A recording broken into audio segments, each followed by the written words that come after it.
린-마누엘 미란다의 가장 큰 업적은 2015년 개막한 뮤지컬 해밀턴입니다. 미국의 초대 재무장관 알렉산더 해밀턴의 이야기를 담아낸 이 작품은 공연 속 모든 대사가 랩과 노래로만 흘러가는 송앤랩 스루 뮤지컬이죠. 미국의 전 대통령 버락 오바마는 뮤지컬 해밀턴의 엄청난 팬이었습니다. 직접 극장을 찾았을 뿐만 아니라 시상식 오프닝에도 등장해 이 작품이 얼마나 큰 가치를 갖는지 이야기하기도 했죠. 작품은 이런 유명 인사들의 호응뿐만 아니라 상업적으로도 엄청난 성공을 했습니다. 현재까지 브로드웨이에서만 벌어들인 돈은 7,100억 원에 육박합니다. 토니상에서는 16개 부문 중 11개 부문의 상을 휩쓸기도 했는데요. 이 작품의 작사, 작곡, 극작은 모두 단 한 사람, 린-마누엘 미란다에 의해 쓰여졌습니다. 그렇다면 그는 어떻게 이런 작품을 내놓을 수 있었던 걸까요? 뮤지컬 인물 탐구, 오늘의 인물은 린-마누엘 미란다입니다. 1980년 1월 16일, 린-마누엘은 뉴욕에서 태어났습니다. 그의 부모님은 푸에트리코 출신으로 아버지는 여러 뉴욕 시장의 정시 고문이었고 어머니는 심리학자였는데요. 두 분 모두 예술과는 관련이 없었지만 집안엔 늘 라틴풍의 살사 음악이 가득했죠. 린-마누엘이 나고 자란 곳인 워싱턴 하이츠 역시 마찬가지였습니다. 이곳은 라틴계 이민자들이 주로 거주하는 곳이었는데요. 맨해튼 북쪽에 위치해 뉴욕 중심지에선 조금 떨어져 있지만 예술로 가득 차 있었던 공간이었습니다. 렌트, 레미제라블, 캐멀롯, 맨 오브 라만차 등 많은 뮤지컬 노래들이 녹음된 곳이기도 하죠. 온통 예술로 둘러싸여 있던 어린 시절 덕분이었을까요? 린-마누엘은 대학에서 연극을 공부하기로 합니다. 하지만 대학에서 맞닥뜨리게 된 더 큰 세상은 린-마누엘에게 그리 친절하지 않았죠. 린-마누엘은 늘 자신이 주인공이 되길 바랬는데 이곳에서는 그럴 수 없었습니다. 그는 그저 키도 작고 노래도 잘 못하는 평범한 연극학도였을 뿐이었죠.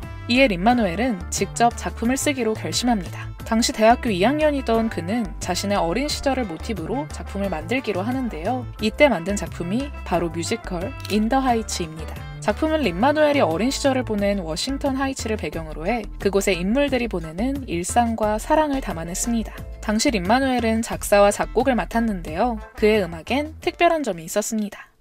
오페라를 베이스로 하는 기존의 많은 작품과 달리 힙합과 살사 음악으로 구성했다는 것이었죠. 이는 곧 그의 어린 시절과 맞닿아 있는 것이기도 합니다. 당시 워싱턴 하이츠에 머물던 많은 이민자처럼 린-마누엘의 부모님 역시 푸에르토리코 이민자였죠. 그들은 주로 라틴계 살사 음악을 즐겨 들었고 그들의 자녀는 힙합을 즐겼습니다. 린-마누엘은 어린 시절 듣던 음악을 자신의 첫 작품에 적용한 건데요. 더불어 린-마누엘은 스페인어와 영어를 모두 사용할 줄 알았습니다. 그리고 이 둘이 뒤섞인 스팽글리쉬는 독특한 발음을 만들어내는데요.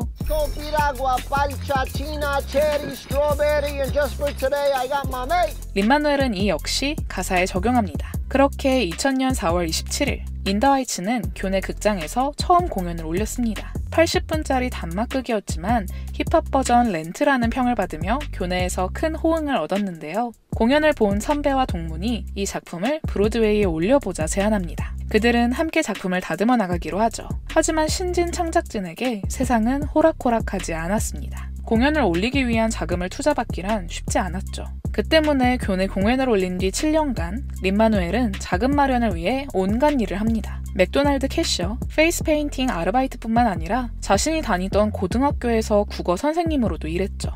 이후 2007년 인 더 하이츠는 마침내 오프 브로드웨이에서 공연을 올립니다. 오프 브로드웨이는 브로드웨이보다 조금 더 마이너하고 실험적인 작품들이 공연되는 곳이었는데요. 이곳에서 작품성을 인정받으면 투자를 통해 브로드웨이로 입성할 수 있었습니다. 교내 공연 당시 작사, 작곡만 맡았던 린-마누엘은 오프 브로드웨이에서 배우로 데뷔하게 되었죠. 작품은 드라마 데스크 어워드에 9개 부문 후보에 올랐고 2개 부문을 수상하게 됩니다. 그렇게 1년 만인 2008년 2월 인 더 하이츠는 브로드웨이에 진출하게 됩니다. 그리고 3년간 공연을 이어나갔죠. 이 작품으로 린-마누엘은 4개의 토니 어워드상을 받았습니다. 인 더 하이츠 공연을 성공적으로 마치고 난 후 린-마누엘은 휴가를 떠납니다. 휴가지에서 읽을 책으로 린-마누엘이 고른 것은 800장 분량의 알렉산더 해밀턴 전기였죠. 처음 몇 챕터를 읽자마자 린-마누엘은 해밀턴의 삶을 뮤지컬로 상상하기 시작했습니다. 그리고 몇 챕터를 더 읽고 난 후엔 이전에 해밀턴을 주인공으로 한 뮤지컬이 있었는지 구글링하기 시작했죠. 해밀턴은 미국 최초 재무부 장관으로 대중에게는 상대적으로 덜 알려진 인물입니다. 하지만 동시에 미국의 파운딩 파더로 미국 재무 시스템을 만든 중요한 인물이기도 하죠. 그의 삶은 뮤지컬로 만들기에 충분했습니다. 카리브의 작은 섬인 네비스에서 미국으로 온 이민자인 해밀턴은 출신이 불분명하다는 이유로 차별을 겪으며 지냈는데요. 그런데도 그는 쉬지 않고 열심히 일했습니다. 그런 해밀턴에게서 린-마누엘은 자기 부모님의 모습을 보았죠. 이민자이지만 최선을 다해 자기 일을 해내는 것, 이는 곧 미국의 정체성과도 맞닿아 있었습니다. 당시 린-마누엘은 힙합 그룹의 멤버로 활동하며 힙합에 대해 더 심층적으로 고민하고 있었는데요. 힙합 그룹 프리스타일 러브 스프림에 들어가 활동하며 뉴욕시 전역과 에든버러 페스티벌 등에서 공연을 했는데 그는 그 과정에서 힙합이 해밀턴의 삶을 풀어내는데 효과적인 수단이 될 수 있다고 생각했습니다. 작품에 포함된 많은 노래 가사는 해밀턴이 실제로 주고받았던 편지와 일할 때 사용한 서류 속 문장들로 만들어졌습니다. 린-마누엘이 얼마나 깊게 해밀턴을 파고들었는지 알 수 있는데요. 그렇게 채 1년이 지나지 않은 2009년 5월, 린-마누엘은 백악관에 초대받게 됩니다. 당시 백악관에서 진행한 특별 행사 때문이었죠. 시와 음악을 통해 대화의 중요성과 의사소통이 갖는 가치를 이야기하는 행사였습니다. 당시 대통령인 오바마와 영부인 미셸 오바마가 직접 연 행사였죠. 린-마누엘은 이곳에서 자신이 쓰고 있던 뮤지컬 해밀턴의 한 넘버를 선보이기로 합니다. 하지만 처음 곡에 대해 설명을 할 때 사람들은 비웃었죠. 알렉산더 해밀턴은 사람들이 주목하지 않던 인물이었습니다. 초대 대통령쯤은 돼야 이야기가 나오지 않을까? 초대 재무부 장관은 미국 사람들도 관심이 없는데 많은 사람들이 그렇게 생각했고 그런 그의 인생을 담은 뮤지컬을 쓰고 있다는 말에 오바마와 미셸 오바마는 웃음을 터뜨렸습니다. 이 공연은 당시 생중계되어 사람들의 웃음소리가 들리는 걸 여과 없이 볼 수 있죠.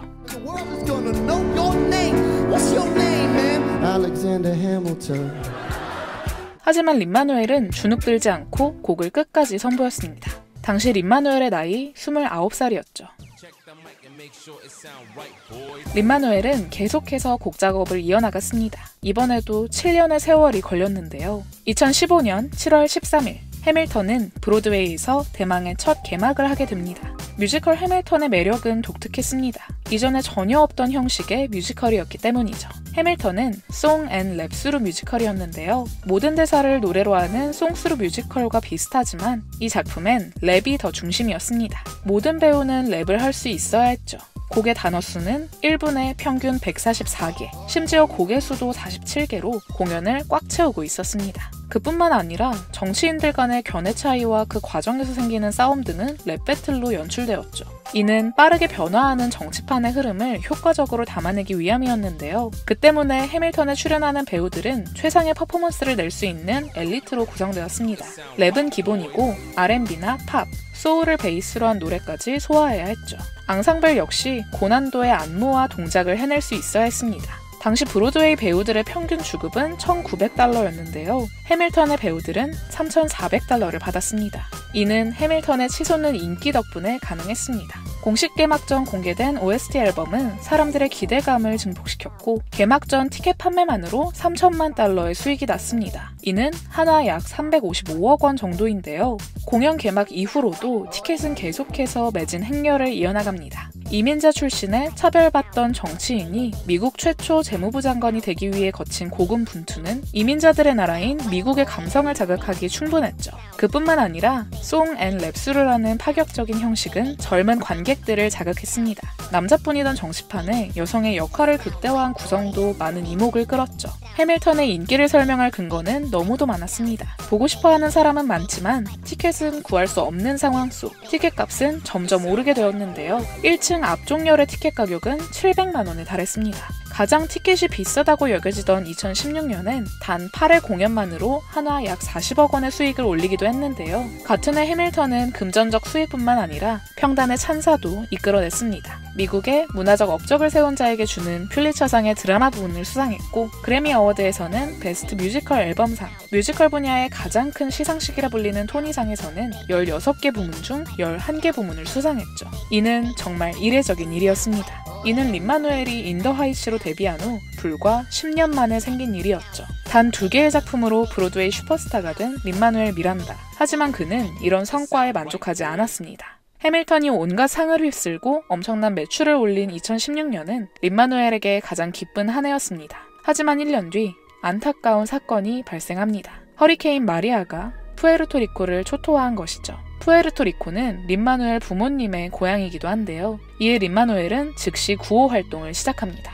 이미 브로드웨이 슈퍼스타가 된 린-마누엘의 영향력은 엄청났습니다. 하나로 약 470억 원이 모이게 된 것이죠. 린-마누엘은 이를 도움이 필요한 사람들에게 기부합니다. 그리고 같은 해 해밀턴을 통해 얻은 이익을 모아 푸에르토리코에 극장을 세우고 해밀턴 공연을 올렸죠. 린-마누엘 덕분에 푸에르토리코의 지역 경제와 예술계가 살아나기 시작했습니다. 이를 통해 린-마누엘은 자기 작품을 더 많은 사람들에게 알려야겠다고 다짐합니다. 소수의 관객이 아닌 다수의 대중을 위한 콘텐츠를 만들기로 한 것이죠. 디즈니와 손을 잡고 뮤지컬 영화 모아나의 노래를 작사, 작곡하고 이후 줄줄이 스타워즈, 메리 포핀스 리턴즈에 참여했습니다. 작년 3월에는 디즈니 플러스를 통해 뮤지컬 해밀턴 영상이 개봉하기도 했죠. 그리고 올해는 그의 장편 영화 데뷔작 틱틱 붐이 개막할 예정이기도 합니다. 그뿐만 아니라 현재 제작 중인 디즈니 영화 인어공주의 작사, 작곡으로 참여하고 있다고 하는데요. 주인공이 하고 싶어서 작품을 썼던 뮤지컬을 사랑하던 연극학도 린-마누엘 미란다. 그는 여기서 그치지 않고 어려운 사람들을 도왔고 더 많은 사람들에게 자기 작품이 닿게 하도록 노력했습니다. 10년간 단 2개의 작품으로 브로드웨이 최고의 창작진이 된 린-마누엘. 앞으로 그가 만들어낼 또 다른 작품들은 우리에게 어떤 이야기를 들려줄까요?